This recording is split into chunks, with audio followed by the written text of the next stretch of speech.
भारतीय मिथिकों में सबसे बड़ी शक्ति कोई अस्त्र शस्त्र नहीं थी, सबसे बड़ी शक्ति थी सत्य। इस कथा को अंत तक अवश्य देखिए, क्योंकि अंत में आपको ये समझ आएगा कि सत्य को इतना शक्तिशाली क्यों माना गया। और यदि ऐसे सत्य आधारित रहस्यमय कथाएं पसंद हैं तो काल रहस्यम चैनल को अभी सब्सक्राइब करें।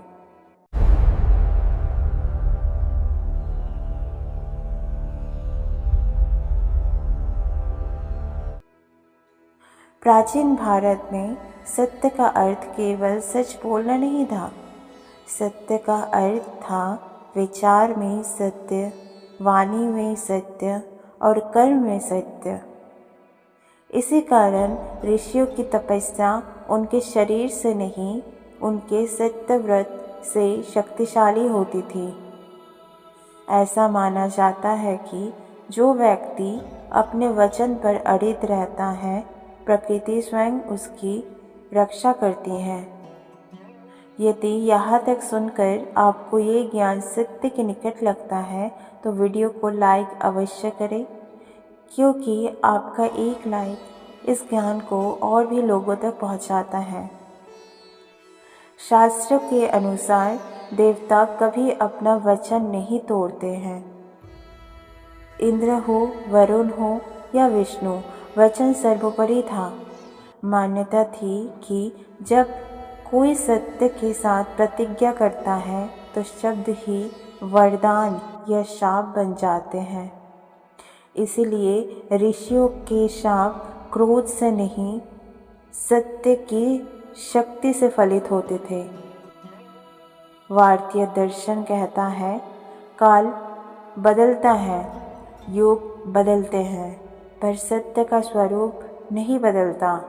इसलिए कहा गया, सत्य ही धर्म है। और जब सत्य डगमगाता है तो धर्म भी डगमगाने लगता है।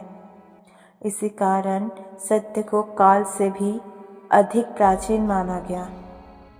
कृपया अभी वीडियो बंद ना करें, क्योंकि आगे का भाग सबसे गहरा सत्य प्रकट करेगा। प्राचीन काल में लोग भगवान से अधिक अपने वचन से डरते थे। राजा अपना राज्य त्याग देते थे, पर वचन नहीं। वनवास स्वीकार कर लेते थे, पर सत्य नहीं तोड़ते थे। इसी कारण भगवान राम को मर्यादा पुरुषोत्तम कहा गया, क्योंकि उनकी महानता उनके सत्य व्रत में थी। आज भी सत्य कमज़ोर नहीं हुआ है। अंतर केवल इतना है, पहले लोग सत्य के लिए जीते थे, अब सत्य को अपनी सुविधा के अनुसार जीते हैं। ज्ञान वही है, पर उसका प्रभाव कम अनुभव होता है। यदि इस कथा ने आपको सोचने पर विवश किया हो तो कमेंट में लिखिए, क्या आज भी सत्य में वही शक्ति है? और ऐसे ही ज्ञान और सत्य से भरी भारतीय मिथिकों की कथाएं के लिए काल रहस्यम चैनल को सब्सक्राइब करना ना भूलें। धन्यवाद। आज की कथा यही तक।